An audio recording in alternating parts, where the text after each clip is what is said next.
नमस्कार, मैं एडवोकेट अर्चना त्रिपाठी हिंदी लर्नर्स के यूट्यूब चैनल पर आपका स्वागत करते हैं। आजकल अक्सर देखने को मिल रहा है कि जो समाचार पत्रों के माध्यम से या फिर न्यूज चैनल के माध्यम से किसी ऑर्गेनाइजेशन में, चाहे उसे डांट पड़ने की वजह से, काम का प्रेशर अधिक होने से या फिर उसे निकाले जाने की वजह से कर्मचारी ने आत्महत्या कर ली।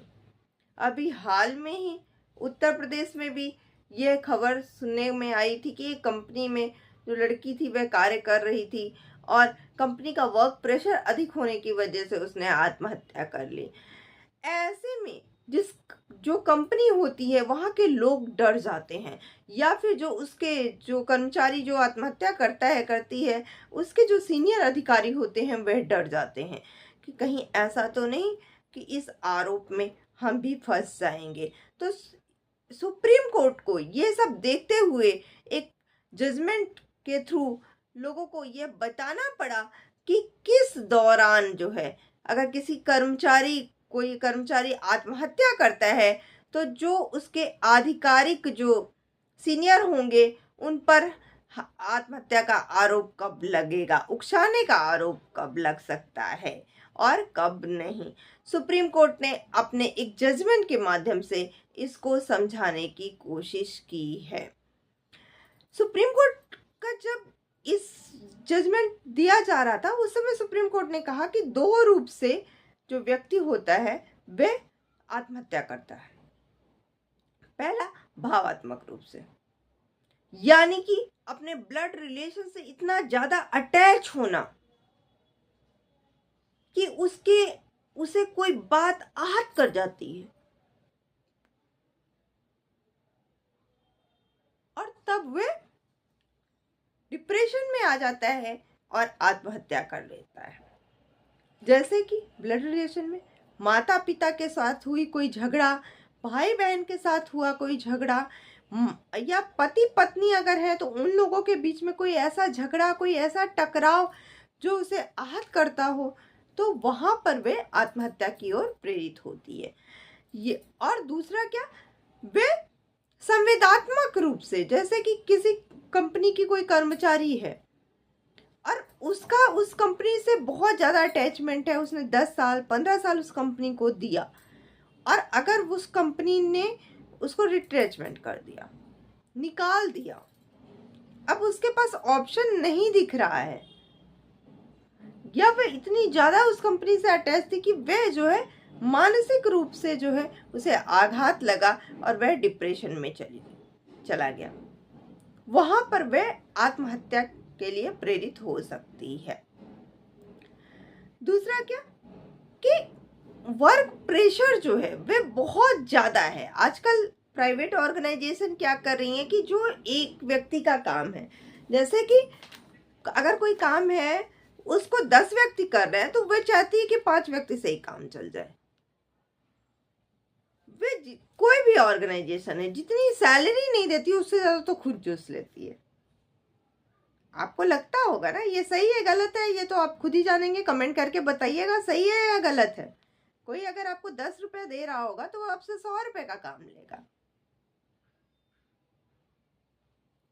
तो ऐसा सही है या गलत है कमेंट करके जरूर बताइएगा,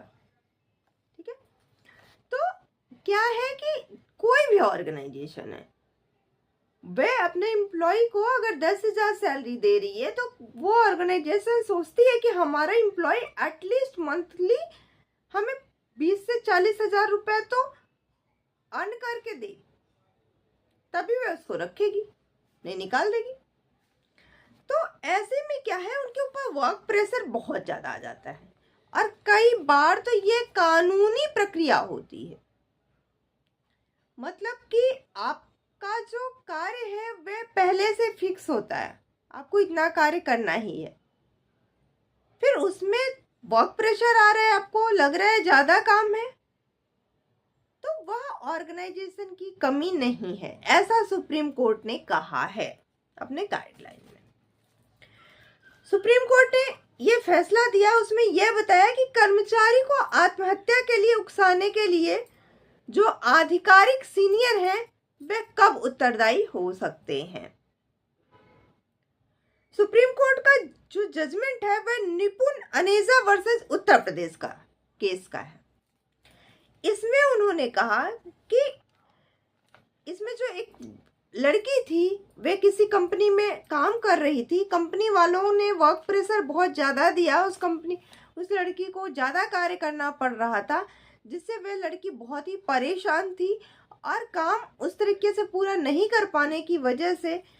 जो कंपनी है उसने उस लड़की को कहीं ना कहीं अपमानित किया था और उसे परेशान किया था, उसके साथ क्रूर व्यवहार किया गया था। ऐसा जो है मृतक के रिश्तेदारों ने आरोप लगाया था। अब वहां पर सुप्रीम कोर्ट ने आईपीसी की धारा 306 का जो मामला था वह यह कहते हुए रद्द कर दिया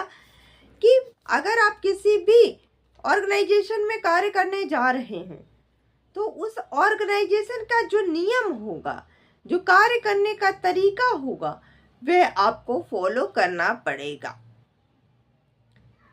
क्यों? क्योंकि उस जो ऑर्गेनाइजेशन है वहां का जो कार्य करने का क्रियाकलाप है वह भी कानूनी जो है,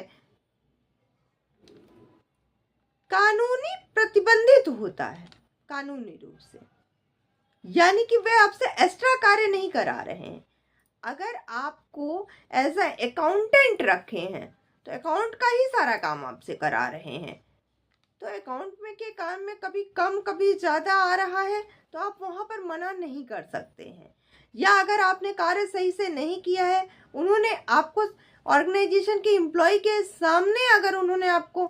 कुछ गलत बोला है तो वह जो है ये नहीं माना जाएगा कि वह आत्महत्या के लिए उकसाया जा रहा है। या फिर कंपनी अगर आपको किसी कारणवश कार्य से निकाल रही है और जो कानूनी प्रक्रिया है वह अपना रही है और फिर अगर आप आत्महत्या कर लेते हैं तो ऐसा नहीं माना जाएगा कि जो कंपनी है, जो ऑर्गेनाइजेशन है, वह जो है आपको आत्महत्या के लिए उकसा रही है, क्योंकि वह तो उसका कार्य है, वह तो उसकी कानूनी प्रक्रिया है। ऑर्गेनाइजेशन और घर में अंतर है। जब भी आप किसी ऑर्गेनाइजेशन को ज्वाइन करने जाते हैं आप कानूनी प्रक्रिया में बंध जाते हैं और वो भी आपसे वही कार्य कराते हैं जिस कार्य के लिए आप अपॉइंट हुए हो। अगर उससे कुछ अलग कार्य करा रहे हैं, जैसे कई बार समाचार पत्रों के माध्यम से ही मुझे भी पता चला कि जो सेना के जवान हैं, जो लोअर पोस्ट पे जो है भर्ती हुए हैं, उनसे जो ऑफिसर रैंक के लोग हैं वह घर के कार्य कराते हैं। इस पर हाई कोर्ट ने एक्शन भी लेने के लिए बोला था कि अगर ऐसा करते पकड़ा जाएगा तो ये जो है दुर्व्यवहार है, ये अच्छी बात नहीं है, तो उस पर एक्शन लिया जाएगा। तो ये तो यहाँ पर गलत है। अगर उस समय कोई आत्महत्या करता है तो ऐसा माना जाएगा कि उस अधिकारी की वजह से उसने आत्महत्या करी। परंतु अगर किसी की जॉब प्रोफाइल ही वही है और उसी जॉब प्रोफाइल का उसको काम दिया जा रहा है और फिर वह कह दे कि काम के प्रेशर की वजह से उसने आत्महत्या कर लिया, तो यह गलत है, ऐसा नहीं माना जाएगा। इसको समझाते हुए ही जो सुप्रीम कोर्ट है उसने आईपीसी की धारा 306 का जो मामला आरोपी के ऊपर लगाया गया था उसको रद्द कर दिया गया था कि कर्मचारी जो है वे आत्महत्या को उकसाने के लिए जो आधिकारिक सीनियर है उन पर आरोप नहीं लगा सकती है। क्यों? क्योंकि जो आधिकारिक सीनियर है वे भी कर्तव्य निष्ठा से बंधे हुए हैं, उनको भी जो काम है वह कराना है और वह उनके तरीके हैं, वे अपने तरीके से उस कार्य को कराते हैं। तो अगर किसी को इससे क्षति होती है तो उसके लिए वह जिम्मेदार नहीं होंगे, अगर वह कानूनी प्रक्रिया के अंदर में ही रह के वह कार्य कराते हैं तो यानी कि अगर किसी भी कंपनी का कर्मचारी अगर इसलिए कि जो है वहां पर उसको लोगों के सामने जलील किया गया है, उसे रिट्रेचमेंट किया गया है, उस पर काम का प्रेशर अधिक है, इस वजह से आत्महत्या करता है तो कंपनी जो है, ऑर्गेनाइजेशन जो है वह जिम्मेदार नहीं होगी, उसके जो अधिकारी हैं वह जिम्मेदार नहीं होंगे, ऐसा सुप्रीम कोर्ट के जजमेंट में कहा गया है। आपको हमारी वीडियो कैसी लगी जरूर बताइएगा, कमेंट करके जरूर बताइएगा कि जो है आप इस वीडियो के माध्यम से क्या सीख मिल रही है। और वीडियो को ज़्यादा से ज़्यादा शेयर कीजिएगा, ज़्यादा से ज़्यादा जो है लोगों में शेयर कीजिएगा। और जिन्होंने अभी तक वीडियो को जो है चैनल को हमारे सब्सक्राइब नहीं किया है तो उन्होंने हमारे चैनल को सब्सक्राइब कर लीजिएगा। धन्यवाद।